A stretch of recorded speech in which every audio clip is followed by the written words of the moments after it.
I don't know about you, but I always find this time of year very exciting when it comes to wonderful things to do indoors with a gang of live actors and some great plays. It's the beginning of theater season. Let's find out what's happening at Prairie Theatre Exchange. Artistic Director Robert Metcalfe is here. Hello.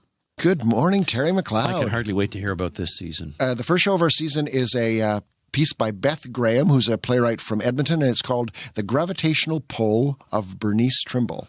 And it's about a woman who gets a devastating diagnosis. She's in her late 50s. It's about the impact that diagnosis has, not just on her, but on the people that orbit around her, mostly her adult children. It's a very smart play about making choices in how you're going to live your life. And what appealed to you especially about this play? First off, it's really, really well written. It addresses stuff that's very much in the zeitgeist lately with the assisted suicide laws that we're doing, but nothing about suicide or ending your own life. It's really about how we move forward and live our lives that this play addresses. And it's filled with great characters, and it's humorous, and it's thoughtful, and so it's an intelligent play that also has an incredibly resonant emotional core. So if I can find a play that's honest and makes me think and feel at the same time, I'm going to do it. And the fact that it's a Prairie writer, all the better.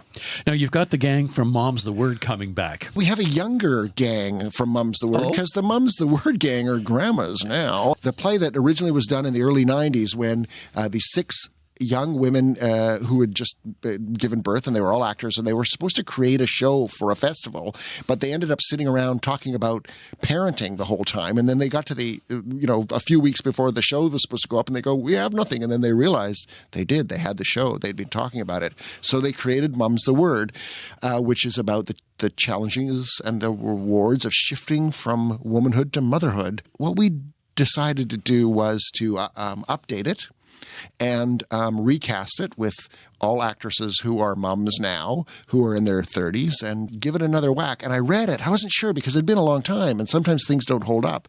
And so I read it thinking, would I want to see this now? Because my kids are all grown, right? And I loved it.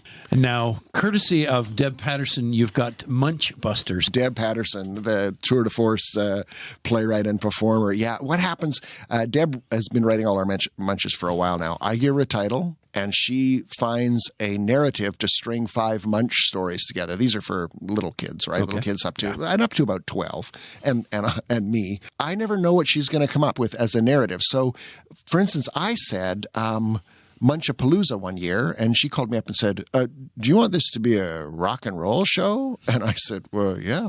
So, and I gave her Munch-A-Do About Nothing one year, and she wrote a play entirely in an iambic pentameter, except for the Munch stories. So Munch Busters. Munch Busters is a little play on Ghostbusters. I have no idea what's going to come out of her. She's writing it now. It'll be fantastic. I'll bet. To kick off the new year, you've got this local work set in what, Churchill? Set in Churchill, and actually set, if Churchill isn't far enough away from you, there's a section across the tracks in Churchill called the Flats, and it's I know of it. Yes. Yes. So you know that it's always been a bit of a shanty town. It was quite populated for a while, and now there's only about 40 or 50 people that live there. If you're living on the Flats, you're Flats poor. What Ginny has done is she wanted to write a bit of a mystery. We've got a story of an RCMP officer who grew up on the Flats who has just returned, and she returns right as one of the doctors who's working up there just disappears. And he's just recently built this 2-story house on the Flats. You know, he shouldn't be living out on the Flats. Like, people shouldn't be living out there because there's strange things that happen on the Flats now. I'm intrigued. And then there's another woman who's moved up there. She's got an odd accent. It's somewhere in Canada we can't really place, or maybe it's not Canada. And she's living on the Flats, and she shouldn't be out there. And I like the way you say this. So stuff happens. And you've got, in February and early March, a piece called L-E-L-L-E. What's this? Yeah, correct. This is a staged adaptation of a book by Douglas Glover, by Severin Thompson. She's adapted it, and she stars in it. And it's a story of a woman from France being sent over to Canada in 1542, and she's being sent away because she is a headstrong woman who thinks for herself, and a young woman. And on the ship on the way over, her uncle gets frustrated with her and maroons her and her nurse and her lover on an island off the coast of Newfoundland. That all happens very quickly at the beginning of the show. And the show is really about her surviving on this island. Everybody dies but her. She meets up with a indigenous guy that lives on this island, or makes it out to the island when the water's frozen enough, and they form a bit of a relationship, and then he moves on. But it's really about, most of the narratives that we have around early Canada is the plucky Europeans come over and they face the harsh reality like of Susanna Moody and stuff. Yeah, right, and all that. And it's about us overcoming the landscape. Well, what happens in this is she doesn't overcome it. She survives by learning to live with it. By the time she returns to France, she's going a bit crazy because she knows the truth about what the world really is as opposed to our constructed civilization.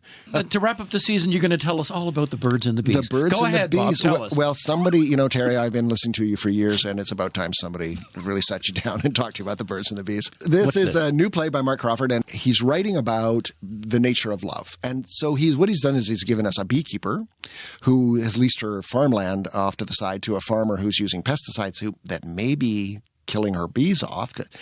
And meanwhile, her daughter has just come home. Her marriage has exploded, and her daughter is a turkey farmer. So she spends her days inseminating turkeys and her nights in a cold, cold bed.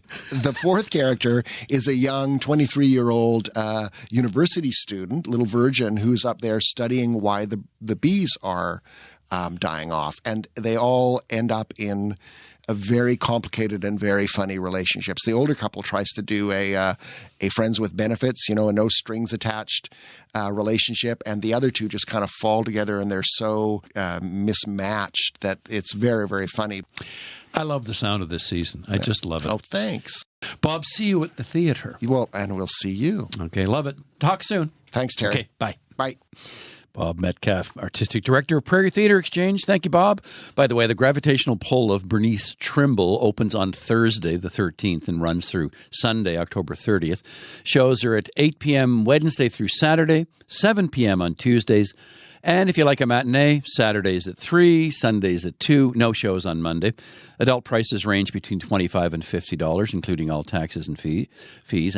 And senior and student prices, $25 to $41. And there's a preview on Wednesday, the 12th of October, with rush seating for just $22.